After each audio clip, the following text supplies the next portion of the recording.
The next question is whether George Zimmerman may have received help from his father, a retired judge, in clearing his name and getting released without charges, not only with the Trayvon Martin case, Lewis, not at all, but with 3 separate arrests. Did you know, Lewis, that Robert Zimmerman, a former Orange County magistrate judge, is George Zimmerman's father and may have wielded some power here? I was unaware of that. Well, let me tell you about it. All right. He wrote a letter to the Orlando Sentinel defending his son, who's been, as he says, dragged through the mud for shooting an unarmed 17-year-old last month, armed with Skittles and iced tea.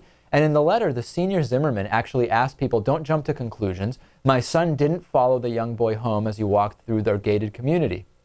Now, when I heard that, Lewis, you know what I thought of? I thought of the 911 tapes. I thought of the 911 tapes where you clearly hear the dispatcher saying, "Sir, are you following him?"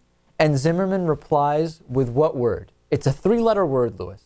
Yes. He says, yes. Yes, I am following him. So for whatever reason, Robert Zimmerman, George Zimmerman's father, didn't get the memo that his own son said in public 911 tapes, yes, I'm following him. Confusion or just a lie? I don't know. Well, what would you guess? Probably a lie. That's what you think? Yeah. And the dispatcher said, "Sir, we don't need you to do that. We have officers en route." And then you hear Zimmerman start to breathe really heavily and quicken his pace to continue following Trayvon Martin. We know how that ended.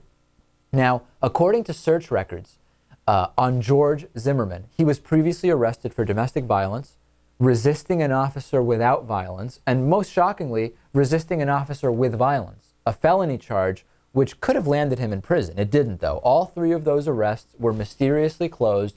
No semblance of charges for the Florida resident George Zimmerman. Very bizarre, Lewis. Very bizarre. We don't want to jump to conclusions, but it is very unusual. And given his father's former magistrate judgeship, I think these are fair questions to be asking. Very, very unusual. Very strange that these charges were dropped. I'm assuming either his father had something to do with it or he's very persuasive. Yeah.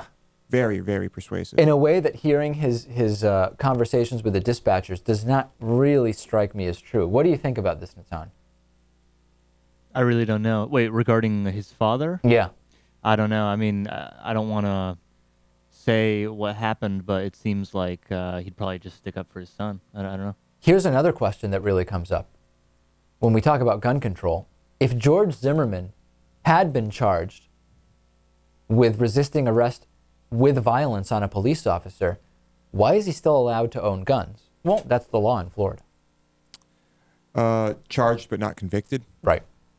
That would probably be it. So a lot of questions coming up, a ton of holes in this George Zimmerman defense, the injuries and the father saying he wasn't following Trayvon, but George Zimmerman himself telling the dispatcher he was following Trayvon. I'm certain that attorneys will come up with some kind of semantic circle of logic to say, well, there's a difference between saying I'm following them in the colloquial sense and following them in the legal sense. I mean, I don't know. We can expect some kind of equivocation on the following, no doubt, right? Yeah. No question about it.